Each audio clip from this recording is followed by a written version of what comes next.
This is We the Sales Engineers Podcast, show 257.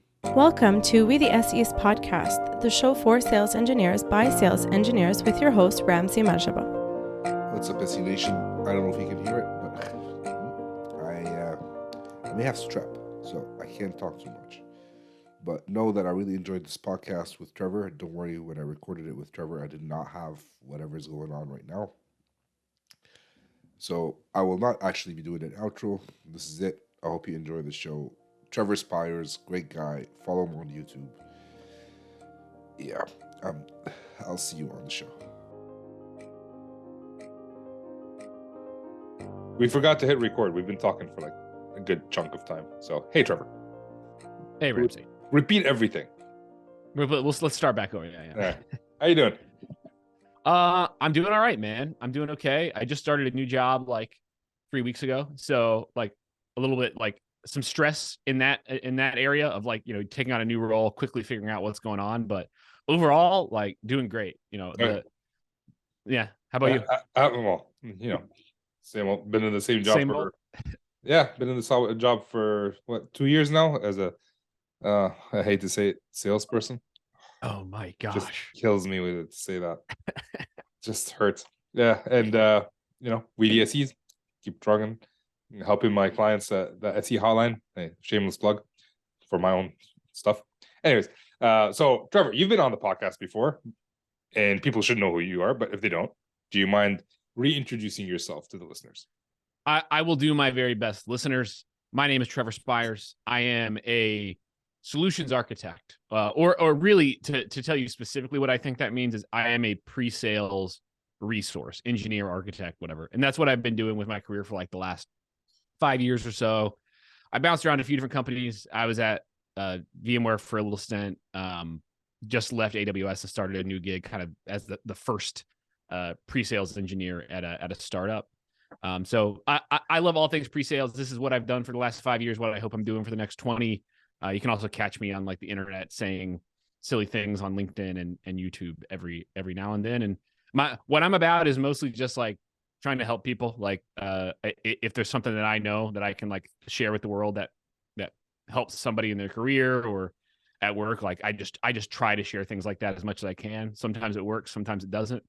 But yeah, that's me. All right. So why did you choose the term resource? Resource. Huh. That's like a question my therapist would ask, because like I told my therapist, like when I described going to work, I told her like it feels like I'm going to war, and she's like, why would you say that? Like that seems like a really negative thing. A resource. I don't know why I chose that word. I feel like that's like my job is to be a resource to customers, right? And the company that I work for, and so that's why I maybe use that terminology. What I don't want it to feel like is that I think like I'm just a resource for like my sales reps, because that's not the case. I partner with my sales reps. Well, even so, honestly, when you said resource, I'm like, you know what? I don't know if I like that term. You don't like it? What would you call it then? Well, if I'm thinking about it from a consultant, I'd rather be a like pre-sales consultant than a resource. A resource to me sounds like Wikipedia, right? You can just go on a resource or an encyclopedia or whatever, just search for stuff, or ChatGPT, I guess now, right? And you have a video about that, learning AWS with ChatGPT, which I need to watch. That's right. So check out Trevor's YouTube channel.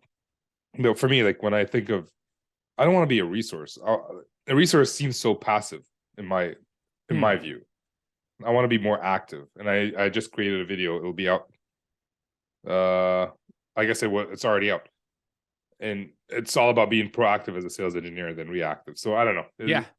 And people can view it. Well, people can view it different ways. I mean, like I view that as like I think my leadership style and my style in general is like a kind of servant leadership style of like, I just like, but I think that can be proactive too. Like it doesn't always mean you're reactive, right? Like I proactively create resources that I think will help people. Yep. And that's certainly not me waiting around for something to happen, but yeah, I love that you called that out though, because I think the use of words is really interesting, and Of course, this podcast is going to feature my dog again. So sorry about that. If I you don't can hear in that the you're a dog, background. actually. Oh, good. That means my noise canceling setup is working. Yeah, you have a It was nice worth setup. the money. Yeah. Well, it's okay. I think it's okay to hear the dog, but hey, okay. So you worked for AWS. People can hear your journey on the last podcast, which I'll link in the show notes, and they can watch your YouTube. You talk about that quite a bit, also in the show notes. So for many, AWS is kind of like the destination, the goal. I want to get to AWS, and I will stay there for the rest of my life. And I watched your video, but if you can summarize, I can summarize it for you, but I would rather hear it from you. Why did you leave AWS in like 3 words or 3 sentences? You choose whichever. And I'll try my very best to do it in three words. It will not happen. But I'll try for 3 sentences. Like, I think so. First of all, I'll just say, like, it is that dream company for a lot of people, and for many people, like, they find their forever home at AWS. And I thought it was an awesome place to work. I would go back for a different role in a heartbeat. What I found is that it was less about AWS and more about where I was at in my career. I've been doing this for a while now, and I feel like I'm pretty decent at being a pre-sales engineer.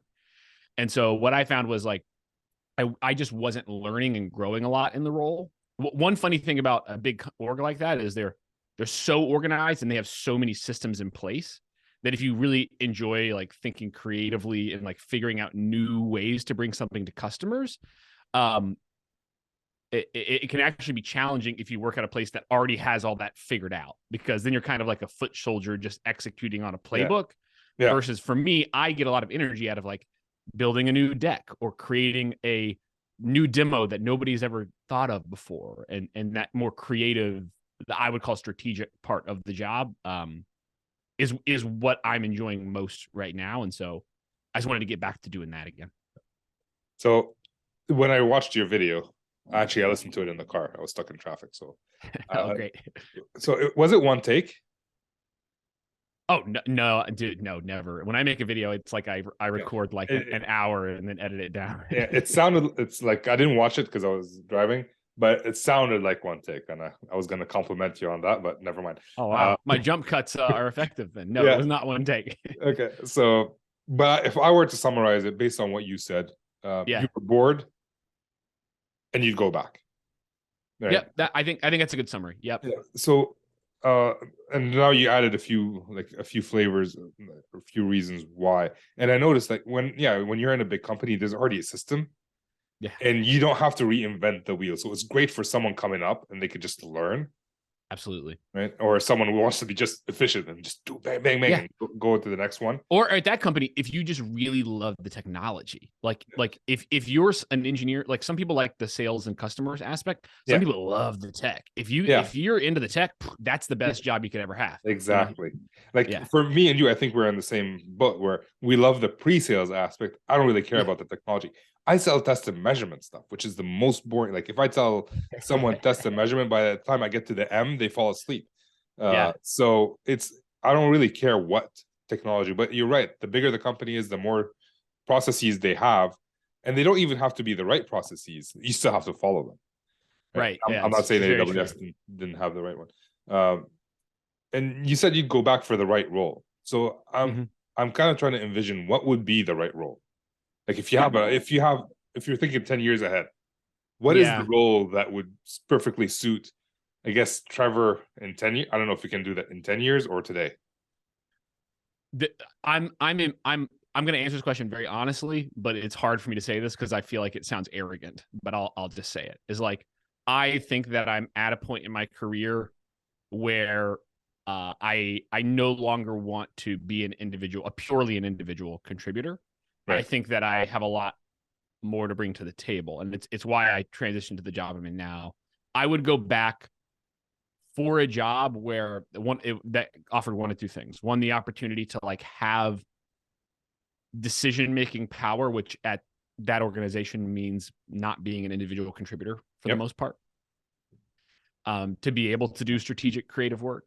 Or I would consider going back if one day I woke up and I thought, I don't want to be an SE anymore. Instead, I want to try a totally different, like maybe I would want to go do DevRel, or maybe I thought about being like a customer solutions manager that's less technical. Like maybe I would go back for a role like that if one day I decided like this SE thing isn't for me anymore. But it's mostly I would go back as a leader, is what I'm thinking. Is it weird to say that I haven't seen an individual working for a large company that can be a decision maker? I don't think that's hard to say. I think like you can influence decisions as an individual contributor. And I did that a lot at VMware, where like I had really good trusting relationships with senior leaders, and they confided in me to help guide major decisions. But that's abnormal. Like that's not the norm for individual contributors. Yeah. Well, even managers, directors. Right. Like I talk to managers and directors, and sometimes they don't have any decision power. I mean, they may be able to decide a couple of things like within their team, like, oh, give this person a new account, but it's not really making an impact on the overall company from what I've seen. I think individual contributors may have more impact on the company than.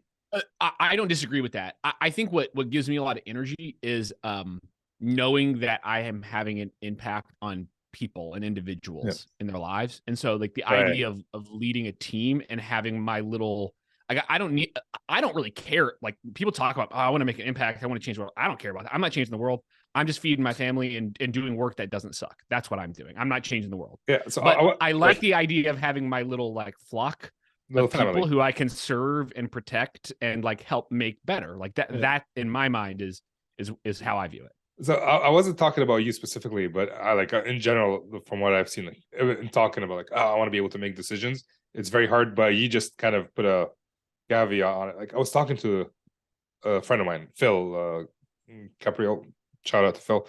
A few years ago, he had the opportunity to be promoted to a management role, and he didn't want to take it at first. And we had this discussion where, well, because he wanted to work closer to the customers. And I told him, well, listen, you're still working close to the customers. It's just different set of customers. Your customers are your employees now, and you have the right. You be able to make an impact there and take care of your employees. So I agree with that 100%. I love what you just said.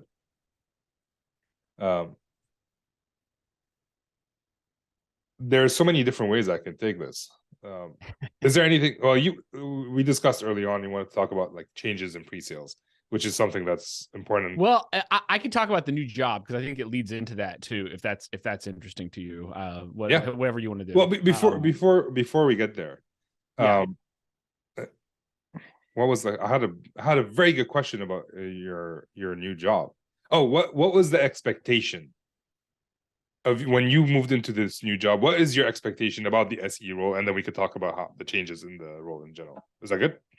Yeah. So my expectation for the job that I took, like what I think it is going in. Yeah, and this is actually a great context point because I'll come back on the podcast in a few months and I'll tell you how everything I'm about to say was wrong.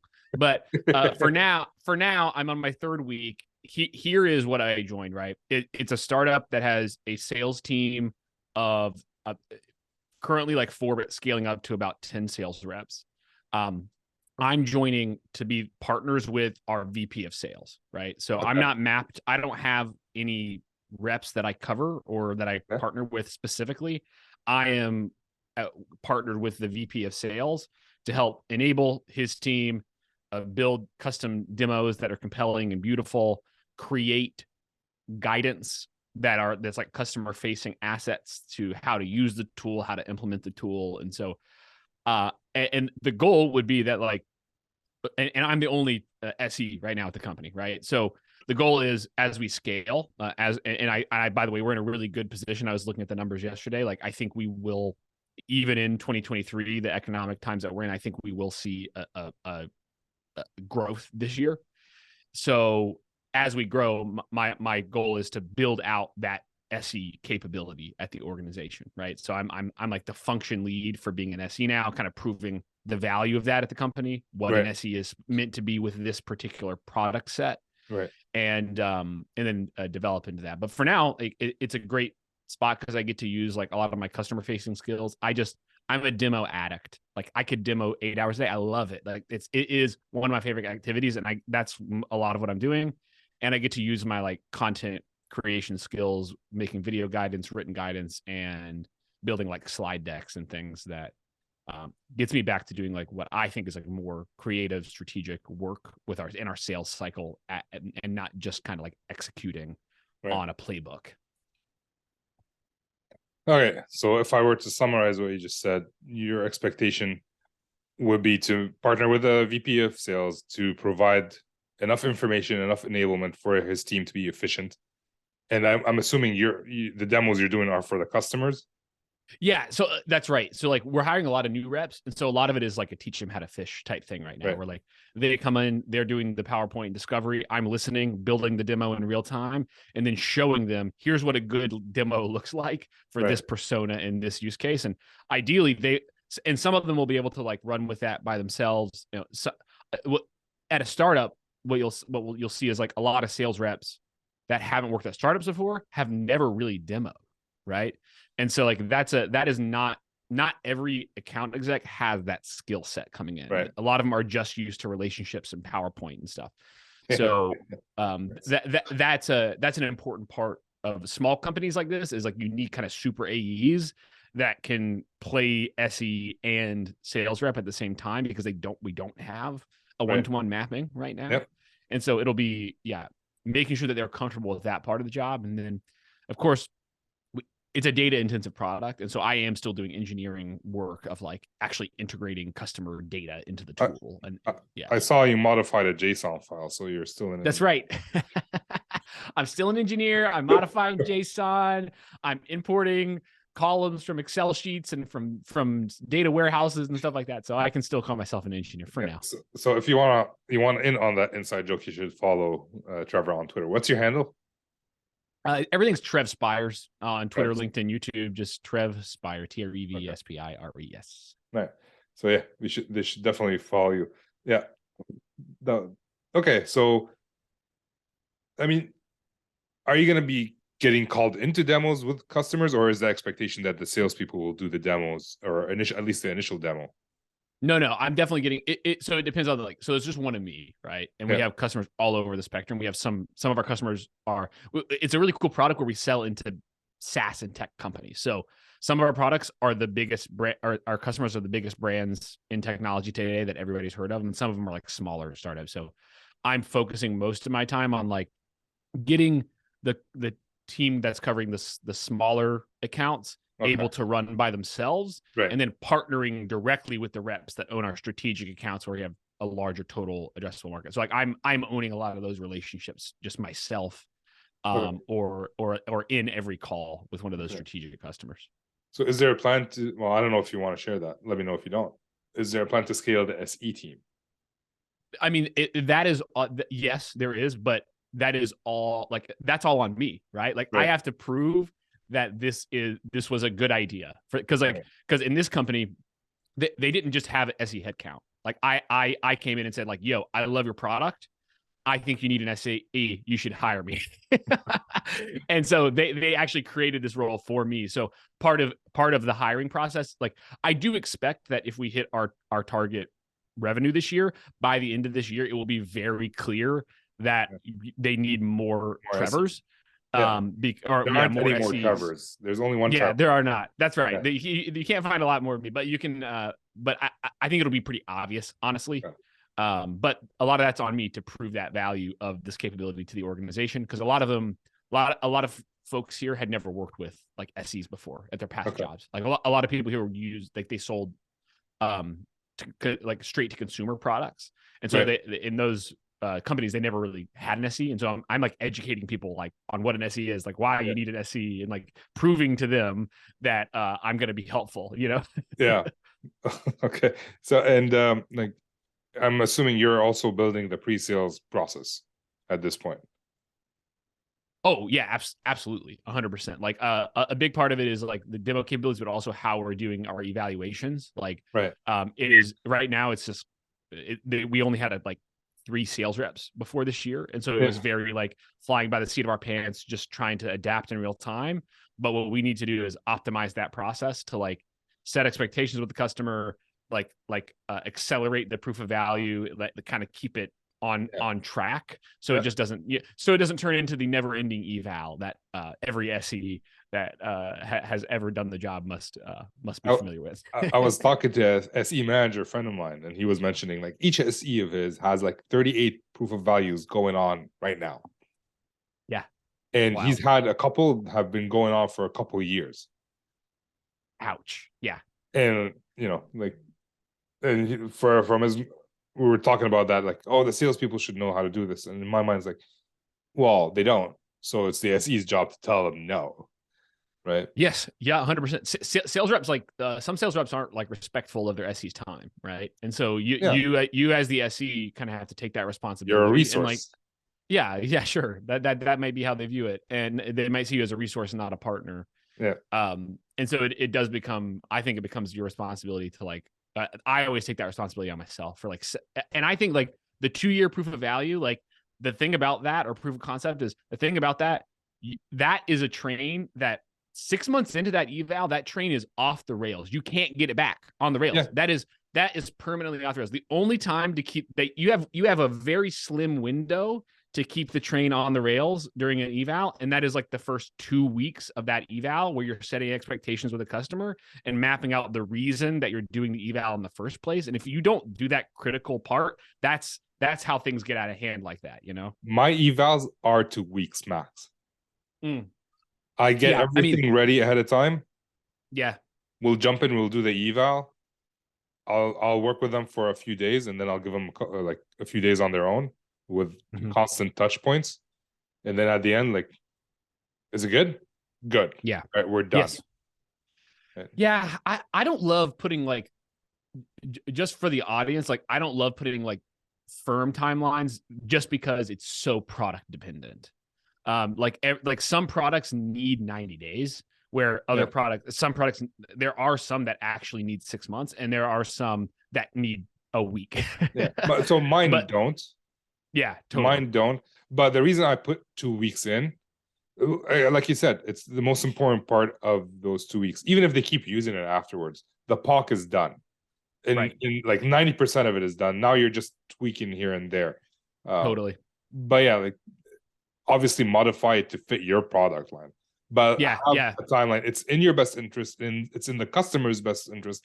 And more like from a salesperson's perspective, it's in their best interest as well, even though they don't know it. I like what you said. It's in the customer's best interest too, right? Because a customer doing a 2-year eval of a product and not buying the product is an incredible waste of time. Everybody's time.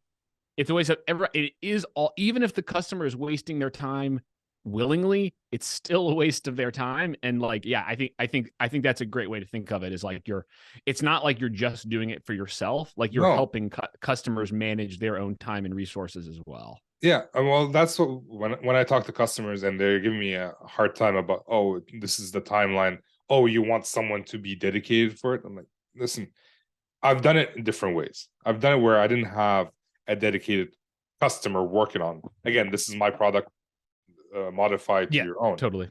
But for me, I need one person to at least be working on it, so he can actually, or she can do the things that we need to do and get it done. And if you don't have that, if they're split in terms of what they're doing, I mean, I don't need them 100%, but I need one point of contact, and I need them to be able to do the work. Otherwise, the POC will not be successful for them or for us. There's something else to that too, is like, because like, a customer might push back on that, like, oh, you really want to dedicate time resources? Like that would be, it's also a good data point for you, because if the customer is not willing to dedicate time and resources to a proof of concept, they are not taking your product very seriously. They're not adopting it. It's not saying that you shouldn't still cater to that customer, but if a customer is excited and willing to dedicate a resource to work on that with you for 2 weeks, that is a very strong buying signal. And that's good data to have. And you wouldn't have that data if you didn't have that conversation up front and really suss out, are they serious about this? Are they going to dedicate time to learning this or not? Well, it's like, if they're not going to dedicate one person's time, not even full time, just like a couple hours a day to do the work with me for a week or two, they're not going to dedicate the team required to integrate it or to operate the system the way they should once they buy it. Sure. Yeah. And like we talk about always taking care of the customer. My salesperson doesn't want me to tell them that all right, well, if you're not willing to do this right now, are you going to be able to do it later when you buy? Because if Mhm. you're not going to be able to do it, why are you even thinking about buying at this point? Maybe it's Right, not the right yeah. time for you. My salesperson would hate, like, I guess I would hate myself at this point because I'm my own salesperson. But they're going to buy it and they're going to be pissed at me for buying it. And then they're never going to buy anything else again. So here are my Yep. thoughts about that. Yeah, totally. Why startup? Like right now in this market, it's kind of a weird time, right? Yes. How did you make that decision to go from just security perspective to Yeah, move like a to stable startup? company, stable Yeah, I job mean to you're at start up. AWS. I mean, they Yeah, haven't totally. have they laid off anyone? I heard of Google. I've heard of many different. Like some recruiters and stuff, but they're definitely not laying off engineers and architects at AWS Yeah, and salespeople. Yeah, and the so company's it's still growing. more of a secure place, and you went to a company that doesn't even know what sales engineering is, Yeah. right? So it doesn't feel that secure. How did you make that decision? Well, I mean, part of the I'll just say like I hate to make it personal, but I have to, is like part of this is just like a privilege of like my lifestyle. Like my girlfriend and I both work. If one of us lost our jobs, we can still pay the bills. And so like, yeah, like it's definitely a consideration. It is a risky move, period. It doesn't matter the economic climate. It's a risky move to go to an early stage startup. The startup has 50 employees, right? It's very small. This startup, if we don't do what we're trying to do, it may not exist in a year or 2 years, you know? So that said, it's like startups are an interesting thing where you have to, like, to make a decision that's seemingly risky on paper like this, you have to see the opportunity and believe that there is a market to capture. And Right. that's what I see. Like in this particular startup, I think the timing is actually perfect, because what's occurring is we have a tool that basically helps sales and marketing teams like identify net new pipeline that they don't have today from data that they don't have today in a market where most sales teams are not growing their quotas as aggressively right now and are more desperate to find new and creative ways to generate leads in pipeline. And so I think part of it is just like the timing, and the other part is this particular product. It's not like it's a competitive product. Like we are the company that's doing this right now. Nobody else is doing what we're doing. I just believe that it's what we're doing is valuable. It would be hard to convince me that it's not, and I could be wrong, but I just have a high degree of confidence that it's valuable insight and data that we'll be delivering with the tool. And so that's the risk. I'm kind of betting on my view of the market and my gut instinct of being like, that is useful. I would buy that, and I think other people will too. And that's definitely a calculated risk that I took, but very fortunate to like be able to take that risk. And also the last thing I'd say on that is like, listen, like if you like being an SE and like being in the big tech industry is awesome, because like worst case scenario, the absolute worst case scenario, unless like the world explodes tomorrow, is like I just go get a job at like a regular corporation. Yep. You know, like that. I'm so lucky to have 10, like SE is what I want to do, but I could do 10 different jobs. I'm qualified for a lot of different tech jobs, and Is that that type of luck? security, it's a lot of luck for, I think so. Yeah. I mean, like you could say it's like I worked for that or whatever, but like, you know, a lot of people work hard and don't have the same opportunities that I have. So I think it's a lot of luck. Well, you've also grown your opportunities, right? That's true, but even it's true. It's about your network, right? I'm not saying like there's always a bit of luck in almost everything. Yeah. And I'm not trying to deny that. I'm lucky my parents decided to come to Canada. Yeah. You know, I would have been luckier if they decided to go somewhere warm, but that's besides the point. You know, but then we put ourselves in a position to come to Canada. Luck is opportunity plus time. I suppose the real question is like, do you like? I think this again. Oh God, I hate like I may sound egotistical and arrogant. I'm lucky. I'm lucky to be who I am. Right? It's like I don't get to choose that I like have a work ethic and like am creative and I think am a decent communicator and tell that like yes, like you can cultivate those things. I agree, but like some people actually can't, and some people can, and like that isn't something that I worked for. Like it's something that I believe that I'm just very fortunate to be the type of person that I am in the world that we live in, where the interests that I have and the skill set that I have is valued heavily by a job market. And some people are really amazing hard workers, but their interests are not aligned with the job market. Yeah. And so they can be just as great as we are and have way less opportunity, you know? Yeah, I think there's a lot of luck, but we also put ourselves in a position to be lucky, right? Yeah, it's true. It's true. Yeah. I put myself out there a lot, and I've created like a lot of opportunities wouldn't exist if I didn't like experiment with new We stuff. were willing to embarrass ourselves. Yeah, Right. dude, I'm about to post a video tomorrow. It might be the most embarrassing thing I've ever posted, and I'm so nervous about it, but I'm gonna do it anyway, just to see what happens, man. So for people listening, that'll be last week. So Okay, send me a link to that video once it's out, so I can put it in the show. Go to my LinkedIn, and you may see like the most cringe 60-second like TikTok style video you've ever seen, or you'll think it's funny. One or the other.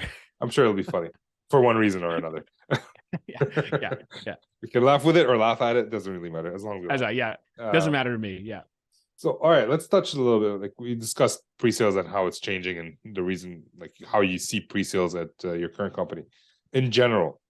What, like throughout your career, you've been in an SE for 3 years, so it's 2 years, 3 years. That's like 4 years now. 4 years, so it's relatively short time. Yeah. Long enough to see some changes. What are the changes that you've seen?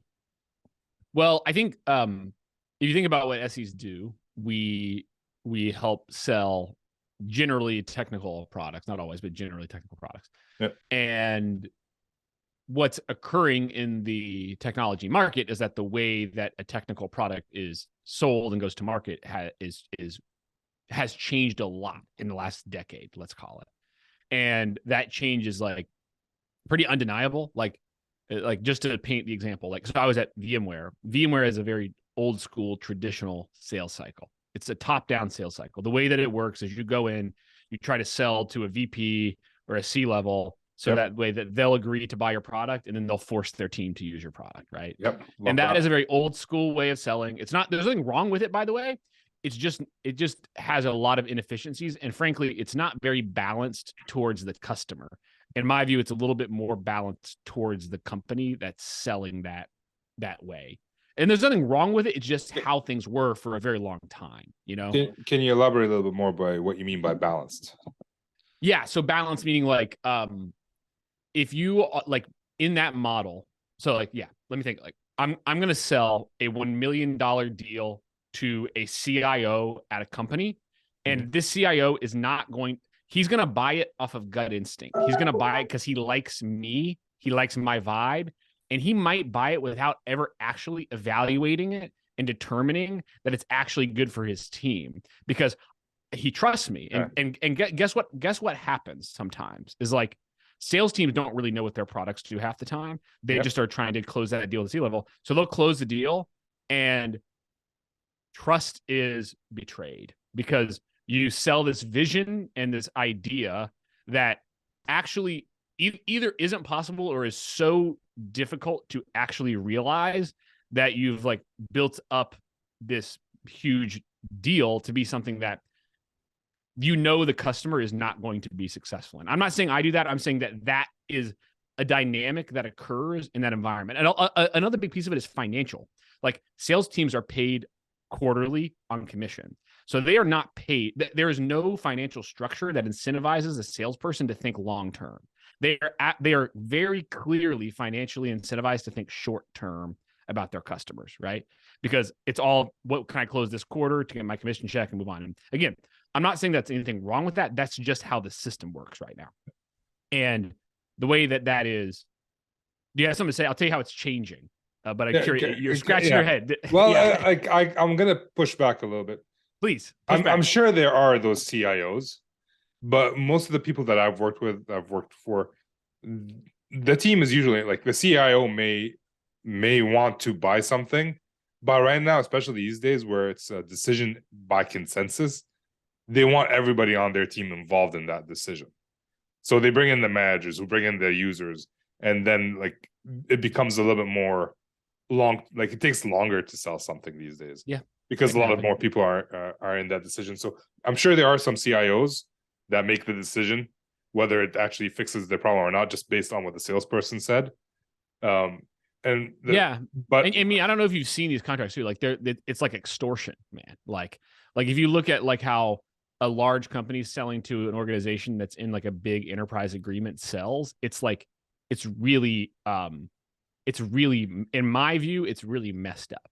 Right. Like, and I won't call specific names, but like basically the way it works is like, if you're a traditional company that doesn't have a high growth product line, the stock market expects you to show double-digit growth on sales every year. Yeah. And if you're a big company that had a hot product 10 years ago and you haven't released a hot product since then, you create these pressures in these enterprise agreements to like create all these weird, funky discount programs and throw in all this extra software just so you can extract an extra 10%. So you can show Wall Street that your sales are growing. And that creates really bad customer relationships, and it creates deals that are not customer centric. You're just doing everything you can to post growth in the account, you know? So just as for an example, for like just to set in terms that everybody might be able to understand. Yeah. Like back maybe 10 years ago, you used to buy a car that will last you 10, 20 years. Now, when you buy a car, there's kind of designed obsolescence in it, so that after 5 years, you have to buy a new car. We kind of, I mean, it's not exactly the same. Some companies do that, even in high tech, and some companies have enterprise agreements that manipulate. But yeah, I see what you're saying with that. Yeah, and so this is why it's all changing, is because we are now shifting to models of buying and some companies. I'm going to I'll call them by name. The major cloud providers specifically is who I'm talking about, have captured a model where they are actually able to deliver like so many new competitive and innovative products and services that like they no longer have to like post growth. And maybe in 10 years, it could change, by the way. Yeah. Like maybe in 10 years, like AWS is the new Oracle, you know? But for today, they are able to post growth, not through abusive contracts, but through actually providing value and getting customers to consume the product. And they're able to show high growth, like 20, 30, 40% year-over-year growth still. And so this, and it is a good question of like, is this just because we're in a like kind of revolution of technology and this high growth and eventually it'll change and go back to the kind of the old way of selling? Or is the customer's expectation changing that the exchange of money for value is now more equal, right? Because for example, a SaaS or cloud world, you pay for services usually on a monthly or annual subscription basis. And when you stop getting value from that service, you stop paying for the service, right? And it's really impossible to do that sometimes when you're in these like watching. I've seen customers try to get out of these enterprise agreements. It's like it is impossible. It is financially like like a company or a tech department can be financially ruined from trying to do that. Or they could be technically stuck too. Yeah, like, yeah. Let's say Salesforce, for example. Like Salesforce. Anybody wants to move away from Salesforce? Good luck. Good luck. Yeah. Right? Like we don't have a choice. Salesforce had a bad. Like they went from their old one to Lightning, and I'm not trying to call out Salesforce or anything, but Lightning for the first little while was crap. Right. Some might argue it still is, and we can't do anything about it. It's just we've moved away. 100%. Yeah, 100%. Sometimes I think that's going to. I think that's changing too. Like, I think like the way that companies build their applications and their software is like less locked in, generally speaking, than it was maybe 10 years ago, or definitely more than 20 years. If they're savvy enough, you're 100% right. And if they're newer. Yeah, no, 100%. It's way different for old companies. Old companies are going to have these contracts, and like what's happening at old companies is different. Like new companies can go all in on the SaaS cloud buying model because they're starting with no technical debt, and they can say, we're only going to buy and build in this model, where if you're an old company, you have the old, and what tends to be happening in those type of accounts is they have the old way, and then they have like the new way, and they kind of are happening in parallel, like they're doing both. And some of them are bold and do migrations and stuff to try to get into the new model, but it's like you're right. The age of your company and like the importance of your like traditional or legacy applications and what those are built on really inform those decisions. Yeah. Trevor, like I feel like we can talk for a lot more, the usual. So we're about to close. Is there anything you want to talk about that I didn't prompt you on? Or if it's okay, I'm just going to be shameless here and say like, by all means. I'll just say like this topic is one that I'm very passionate about. I'm still always figuring out how to articulate it well in like an unoffensive way, because I don't want to hurt the feelings of people that like work in a more traditional model, because I've done that too, and that's like there's still money there. It's still a good business. It's not going anywhere. I work in a traditional company, and you're not hurting my feelings. I'm pretty much agreeing with you. Good. I'm glad to hear it. And so all I would say is like my shameless plug is, and you asked like why I made this risky decision to join the startup. It's because we facilitate that new way of going to market for companies, right?